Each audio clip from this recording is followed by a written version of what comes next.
Thank you for coming. The theme of today is obviously technology and property, but we really want to explore the gap, if there is one that exists. Property tech still feels like it's in its infancy. There is, for us, certainly viability concerns as well, and what the impact that will be on cost plans for developments. Where's the value in obviously investing in that technology? Where the costs add up, and obviously when you're a construction or a development, there's that cost that's going to be an extra £200,000. There's this buzzword around the industry called prop tech fatigue. It's putting people off even looking at it, because this buzzword of, oh, there's so much prop tech out there and I don't know what to look at and I don't know what to choose. But actually you've got to look at it, because if you don't, you're not going to be around in 5-10 years time. Having that amount of data about that building, about what's going on in that building, can be quite valuable too. Understanding humidity, luminosity, energy usage, occupation usage, it's not been available really. What can you do with that data? There's so much data in so many different silos,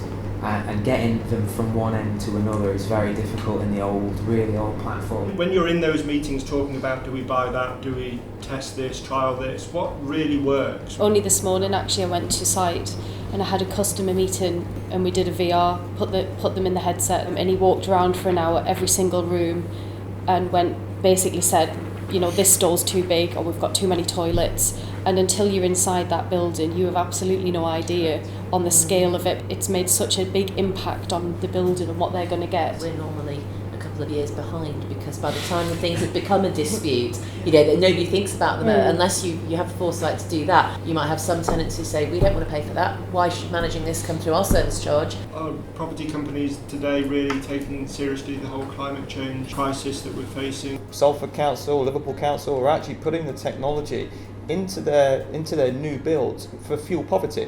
So their big problem is fuel poverty, but also what they get back from that is actually learning about who's in the home. They're learning about if there's damp in the home, because you've got humidity sensors everywhere. The only way that you win them over is proving that you're finding efficiencies and making their lives easier. That's the only way it works. The reality of it is that all of these tech solutions and everything are great, but they are fundamentally about value creation.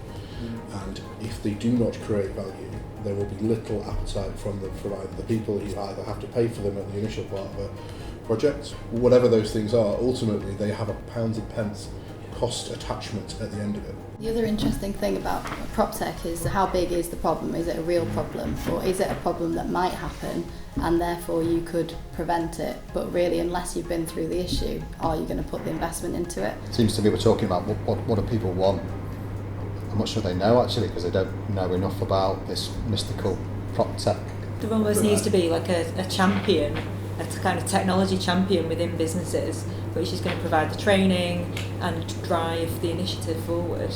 It will make things so much cheaper and so much more straightforward to try and resolve any issues if they do arise with your client. I think that getting the foundation right, of working in cloud, working on mobile, recording things on site, not having to go back to the office, what would be the one thing that you would say, do this? Moving to a new office recently, you know, with a cloud type approach and kind of no fixed workspaces and all that sort of stuff, it actually works pretty well. From a business perspective, it makes it more productive, doesn't it? And they get more from you as an asset, you know, as an employee. So I can flip open my Surface Pro pretty much anywhere I've got a Wi-Fi connection and I'm working, and I've got the confidence that that's going to work.